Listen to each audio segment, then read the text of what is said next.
بسم اللہ الرحمن الرحیم. یہ کتاب مشکات الآثار ہے. مشکات کے معنی کیا آتے ہیں؟ چراغ. کیا آتے ہیں؟ چراغ. اور آثار یہ اثر کی جمع ہے. ٹھیک ہے. اس کے معنی آتے ہیں نشان قدم. صحابہ کرام کے عمل کو بھی اثر بولا جاتا ہے. محاورے میں ہم اس کو بولتے ہیں کہ وہ چراغ جو تاکچے کے اندر رکھا ہوا ہو. ٹھیک ہے. اس کے مصنف کون ہے کتاب کے؟ سید محمد میاں. ٹھیک ہے. دیوبندی رحمۃ اللہ علیہ. دیوبند کے اندر یہ پیدا ہوئے, وہیں پہ انہوں نے تعلیم حاصل کی. تو اب تمہارا کام سب سے پہلے تو یہ ہے کہ جون سی بھی کتاب پڑھو اس کے مصنف کو تھوڑا بہت ثواب پہنچا دیا کرو. ٹھیک ہے, سمجھے جی؟ جی. اس کتاب کے اندر مشکات المصابیح جو حدیث کی کتاب ہے اس کے اندر سے اکثر و بیشتر روایتیں لی گئی, اسی کے نام پہ اس کا نام رکھا گیا ہے مشکات. ٹھیک ہے. تو چلیے دیکھیں, شروع کرتے ہیں. بسم اللہ الرحمن الرحیم. الحمدللہ وسلام علی عبادہ الذین اصطفیٰ. بسم اللہ شروع کرتا ہوں اللہ کے نام سے جو بڑا مہربان نہایت رحم والا ہے. اس سے پہلے اشرف فعل محذوف ہوتا ہے. شروع کرتا ہوں بسم اللہ سے پہلے. ٹھیک ہے.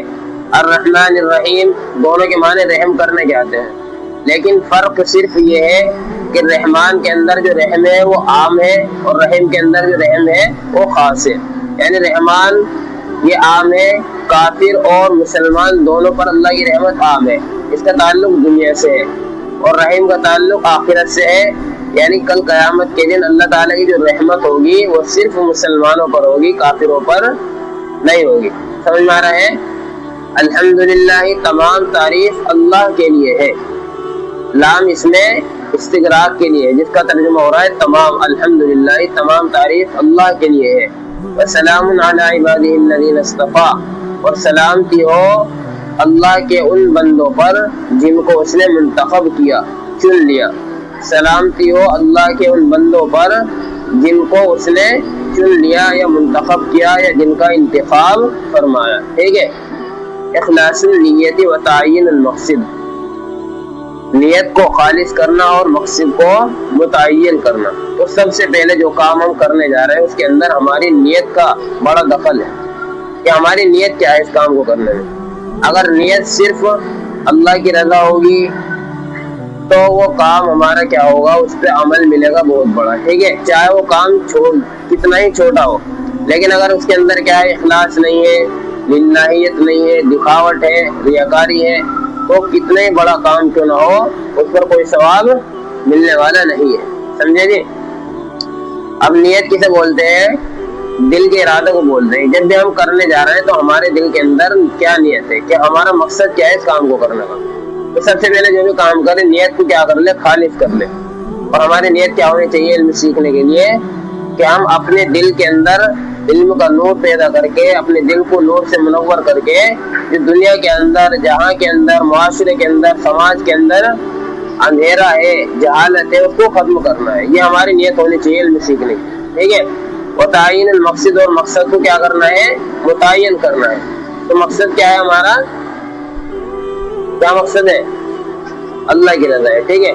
الحافظ العلامة علقمة بن وقاص الليثي يحدث أنه سمع عمر بن الخطاب رضي الله عنه على المنبر يقول سمعت رسول الله صلى الله عليه وسلم يقول إنما الأعمال بالنيات وإنما لامرئ ما نوى فمن كانت هجرته إلى دنيا يصيبها أو امرأة يتزوجها فهجرته إلى ما هاجر إليه.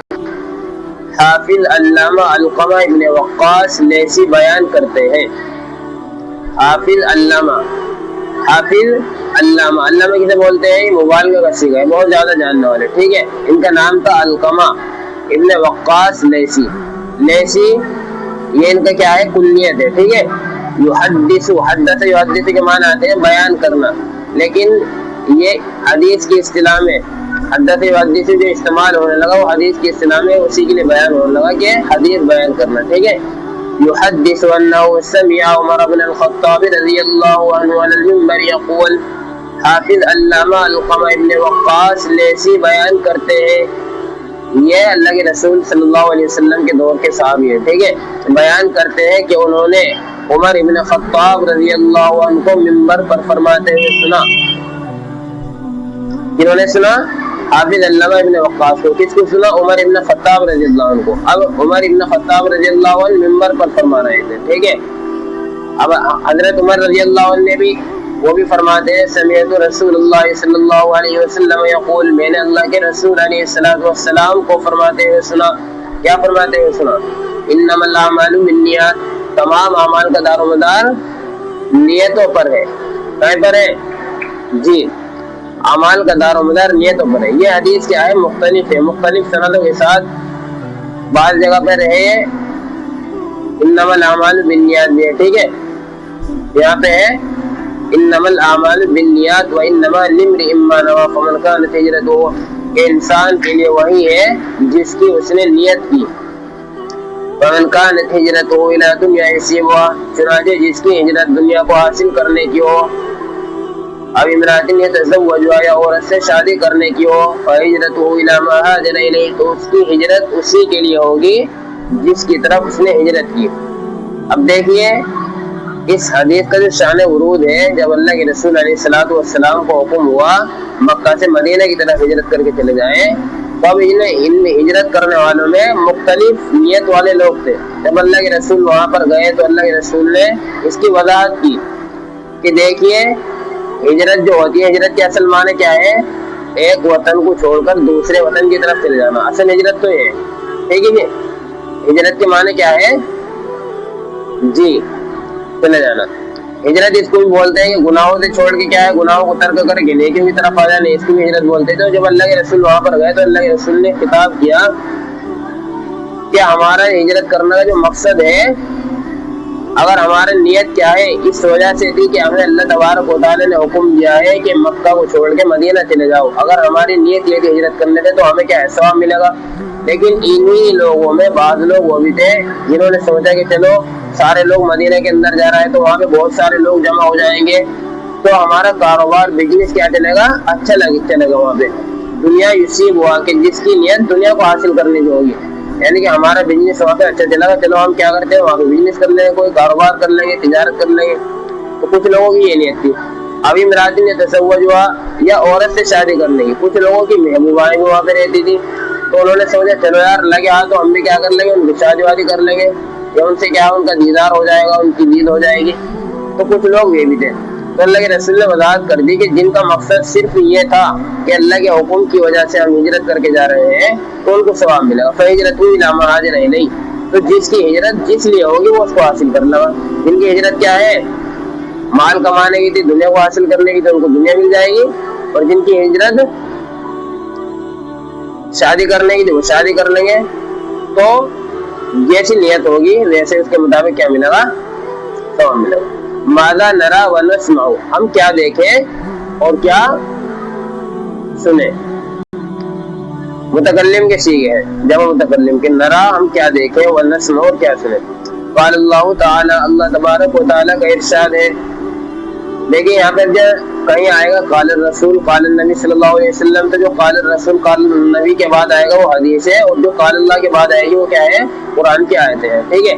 وَفِي الْأَرْضِ آيَاتٌ لِّلْمُوقِنِينَ وَفِي أَنفُسِكُمْ أَفَلَا تُبْصِرُونَ، اور زمین کے اندر بہت سی نشانیاں ہیں یقین کرنے والوں کے لیے. موقنین کے معنی کیا ہے، آیات، آیت کی جمع ہے. ٹھیک ہے، نشانی. اور زمین کے اندر بہت سی نشانیاں ہیں یقین کرنے والوں کے لیے. وَفِي أَنفُسِكُمْ أَفَلَا تُبْصِرُونَ، اور خود تمہارے اندر بھی بہت سی نشانیاں، کیا تم دیکھتے نہیں ہو، یعنی کہ تمہارے اندر بھی اللہ تبارک و تعالیٰ نے بہت ساری نشانیاں رکھی ہیں.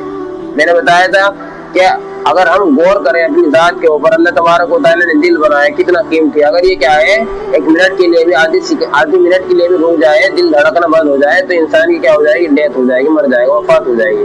اسی طرح ہمارے کتنی 20 انگلیاں ہیں، ان کے اندر کیا ہے، الگ الگ فنگر ہے، پھر فنگر کے الگ الگ پرنٹ ہے، جو کیا ہے تمام انسانوں کے مختلف ہے، ایک دوسرے سے کیا ہے کسی کے بھی میچ نہیں کرتے، سب کے الگ الگ ہے. انگلیوں کے بھی کیا ہوتے ہیں، الگ الگ ہوتے ہیں. ہر انسان کی 20 انگلیاں اور 20 انگلیوں کیا ہوں گے، الگ الگ ہوں گے.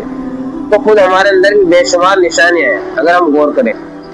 ربنا اننا سمعنا، یہاں پہ لکھا ہوا ہے سمعنا کیا ہے اصل میں، سمعنا. ربنا إننا سمعنا مناديا ينادي للإيمان أن آمنوا بربكم فآمنا ربنا فاغفر لنا ذنوبنا وكفر عنا سيئاتنا وتوفنا مع الأبرار.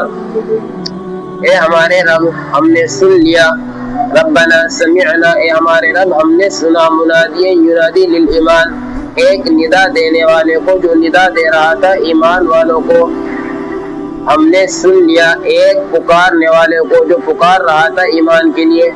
یہ ترجمہ کریں گے کہ ہم نے ایمان کے لیے پکارتے ہوئے ایک منادی کو سنا. سمجھ آیا ترجمہ؟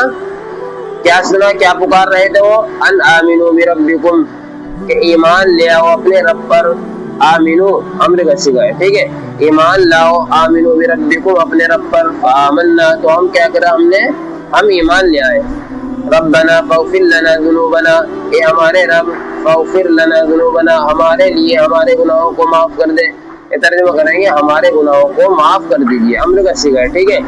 وَكَفِّرْ عَنَّا سَيِّئَاتِنَا وَتَوَفَّنَا مَعَ الْأَبْرَارِ اور مٹا دیجیے ہماری برائیوں کو. کفرہ یکفر کے معنی آتے ہیں مٹانا، سیئات برائیوں کو، ہم سے ہماری برائیوں کو مٹا دیجیے.